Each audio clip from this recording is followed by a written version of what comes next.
Assalamualaikum warahmatullahi wabarakatuh.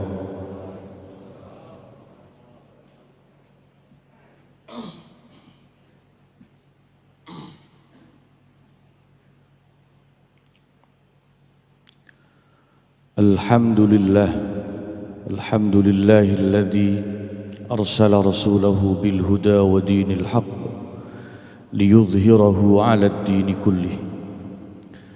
أشهد أن لا إله إلا الله وحده لا شريك له وأشهد أن محمدًا عبده ورسوله لا نبي من بعده اللهم فصل وسلم على عبدك ورسولك محمد وعلى آله وأصحابه وجنوده أما بعد فيا عباد الله أول كل شيء لا أنسى أن أوصيكم وإياي بتقوى الله فقد فاز المتقون واعلموا أن الله تعالى يقول في محكم تنزيله قديما ولم يزل قائلا عليما أعوذ بالله من الشيطان الرجيم بسم الله الرحمن الرحيم يا أيها الذين آمنوا اتقوا الله حق تقاته ولا تموتن إلا وأنتم مسلمون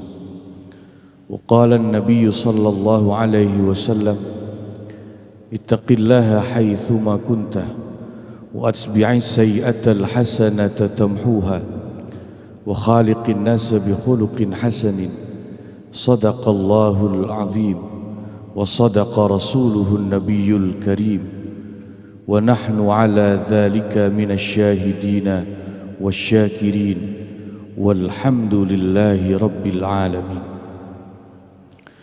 Ma'asyiral muslimin, Jamaatul Jum'ah Masjid Al-Amanah yang mudah-mudahan semua ditetapkan sebagai ahli surganya Allah Subhanahu wa ta'ala. Alhamdulillah, segala puja dan puji, sembah dan sujud, takbir dan tahmid, mari sama kita panjatkan hanya kehadirat Allah Subhanahu wa ta'ala. Salawat salam semoga senantiasa melimpah keharibaan Nabi Muhammad sallallahu alaihi wasallam, juga kepada keluarga dan para sahabatnya, tabi'in dan pengikutnya. Mudah-mudahan kita termasuk deretan umatnya yang istiqamah mengikuti ajaran-ajaran dan sunnahnya sampai dengan hari akhir nanti, amin ya rabbal alamin.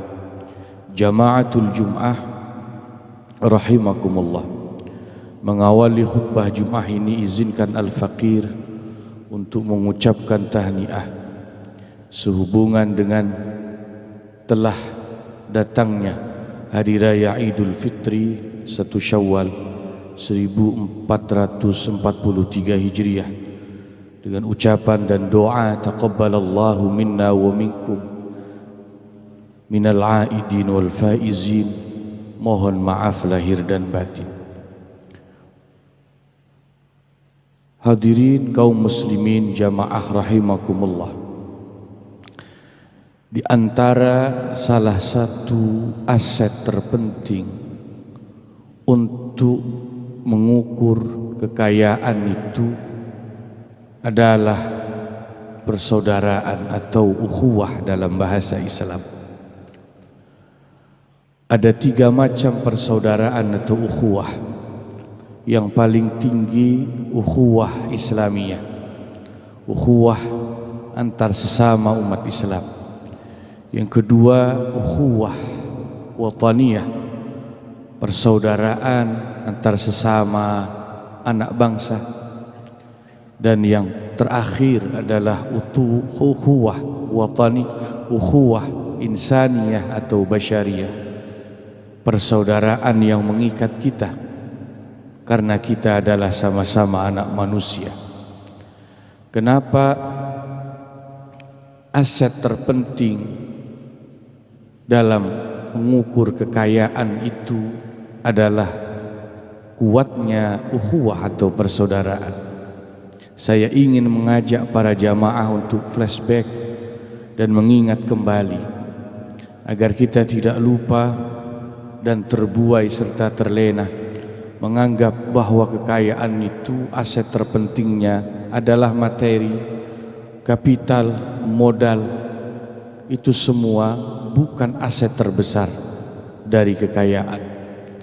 Dulu ketika Nabi mengajak sahabat muhajirin dari Mekah untuk bersama-sama hijrah ke Madinah, Nabi tidak pernah menjanjikan sahabat muhajirin yang hijrah meninggalkan kampung halamannya, meninggalkan semua aset kekayaannya. Nabi tidak pernah menjanjikan akan diganti dengan kekayaan dan harta yang sama.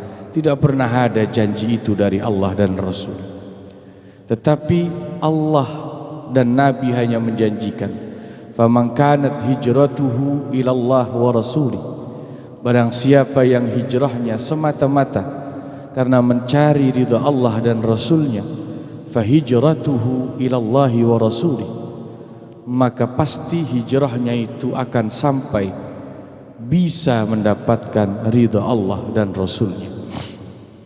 Sebaliknya, wa man kanat hijratuhu ila dunya yusibuha aw imra'atin yunkihuha fahijratuhu ila ma hajara ilaih, barang siapa yang berhijrah ke Madinah motivasinya hanya karena ingin mendapatkan kekayaan dan materi atau wanita untuk dia nikahi, maka hijrahnya hanya akan mengarah kepada apa yang menjadi motivasinya, tidak akan pernah sampai kepada Allah dan Rasulnya. Tapi yang menarik, meskipun tidak pernah ada janji dan iming-iming dari Allah dan Nabi, yang berhijrah mengorbankan harta bendanya, kampung halamannya ke Madinah diganti dengan harta yang sama, begitu sahabat muhajirin sampai di Mekah, Nabi langsung mempersaudarakan mereka dalam ikatan ukhuwah Islamiyah dengan para sahabat Madinah atau yang kita sebut dengan sahabat Ansar. Ternyata inilah titik balik, saudara-saudara, yang menjadi dasar Nabi membangun kekuatan umat Islam, tidak hanya di bidang dakwah tapi juga di bidang sosial dan ekonomi. Nabi tidak mengganti mereka dengan materi, tidak mengganti mereka dengan tanah rumah, tapi Nabi persaudarakan mereka. Sahabat muhajirin yang telah meninggalkan tanah rumah dan kekayaannya di Mekah, begitu sampai Madinah mendapat ganti berupa saudara yang bahkan lebih kuat ikatannya dari saudara karena faktor nasab, yaitu para sahabat Ansar. Inilah yang kemudian menjadi aset terbesar para sahabat, yaitu ikatan persaudaraan. Tidak hanya sukses dakwahnya, tapi juga sosial ekonominya.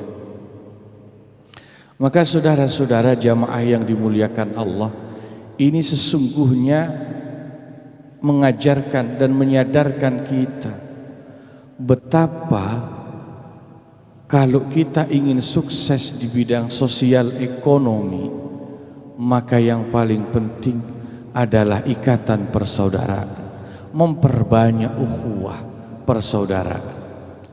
Mungkin kita tidak punya kapital, modal, materi yang cukup, kita tidak punya aset, baik berupa aset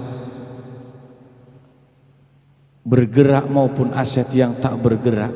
Tapi jika kita telah diberikan Allah satu aset yang paling penting, yaitu kuatnya, luasnya ukhuwah dan persaudaraan, yakinlah itu modal yang tidak bisa dihargai dengan materi sekalipun.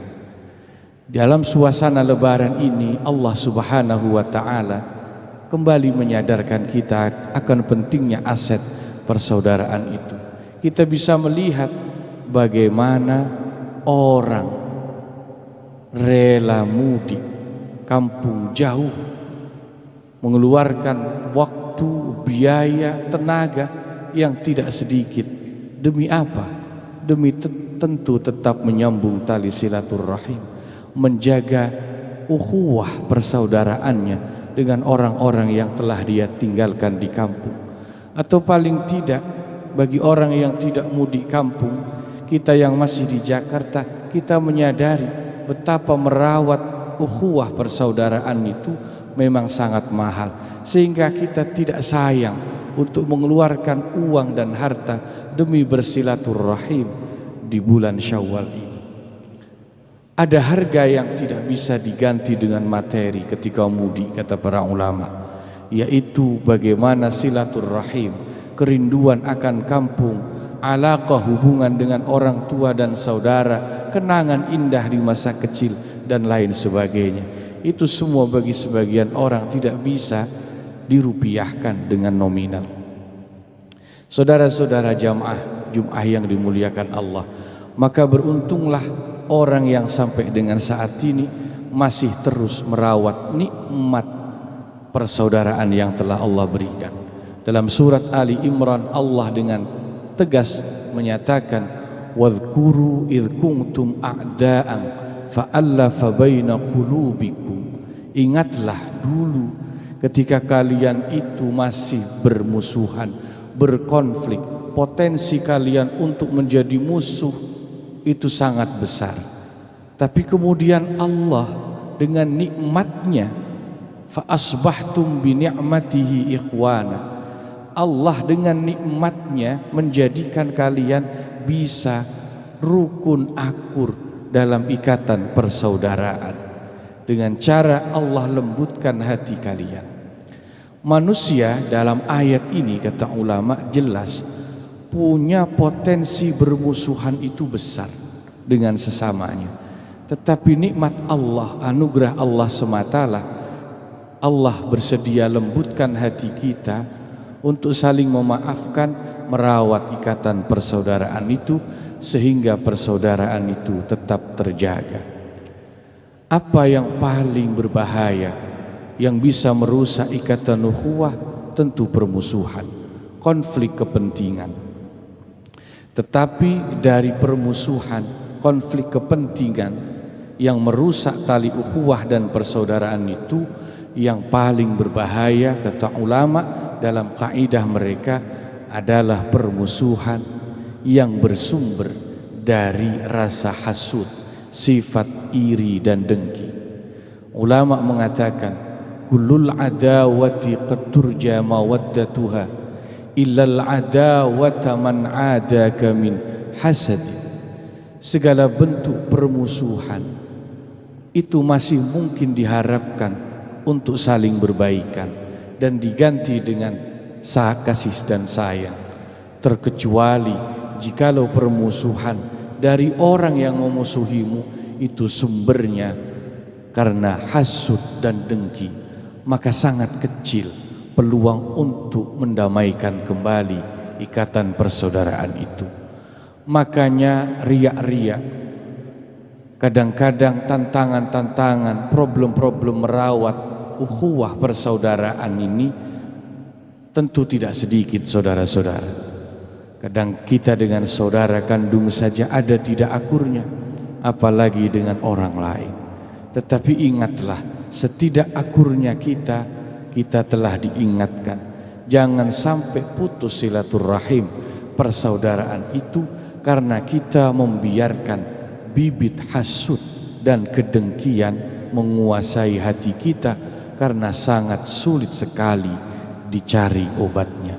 Mudah-mudahan suasana Idul Fitri yang suci ini terus menguatkan dan menyuburkan semangat kita menjaga ukhuwah dan tali silaturahim. Barakallahu li wa lakum bil Qur'anil Karim wa nafa'ani wa iyyakum lima fihi minal ayati wadh-dhikril hakim wa taqabbala minni wa minkum tilawatahu innahu huwal ghafurur rahim.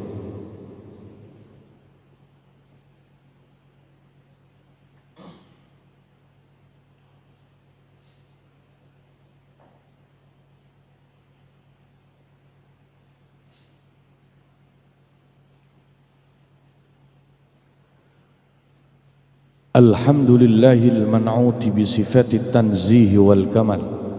Ashhadu an la ilaha illallah wahdahu la syarika lah. Wa ashhadu anna Muhammadar Rasulullah saniyul khisal.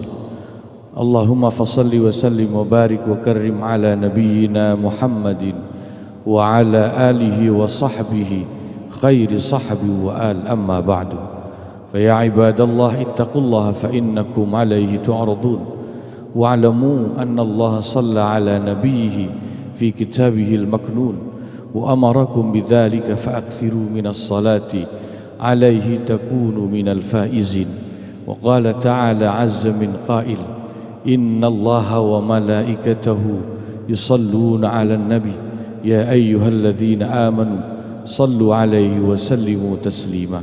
اللهم صل وسلم وبارك على محمد وارض عن الأربعة الخلفاء وبقية العشرة الكرام وآل بيت نبيك المصطفى وعن الأنصار والمهاجرين إلى يوم الدين. اللهم اغفر للمؤمنين والمؤمنات والمسلمين والمسلمات الأحياء منهم والأموات إنك سميع قريب مجيب الدعوات. اللهم إياك نسأل فلا تخيبنا وإليك نلجأ فلا تطردنا وعليك نتوكل فاجعلنا لديك من المقربين. إلهي هذا حالنا لا يخفى عليك فعاملنا بالإحسان إذ الفضل منك وإليك واختم لنا بخاتمة السعادة أجمعين. عباد الله، إن الله يأمر بالعدل والإحسان وإيتاء ذي القربى وينهى عن الفحشاء والمنكر والبغي يعظكم لعلكم تذكرون. فاذكروا الله العظيم يذكركم واشكروه على نعمه يزدكم ولذكر الله أكبر وأجل. أقيموا الصلاة.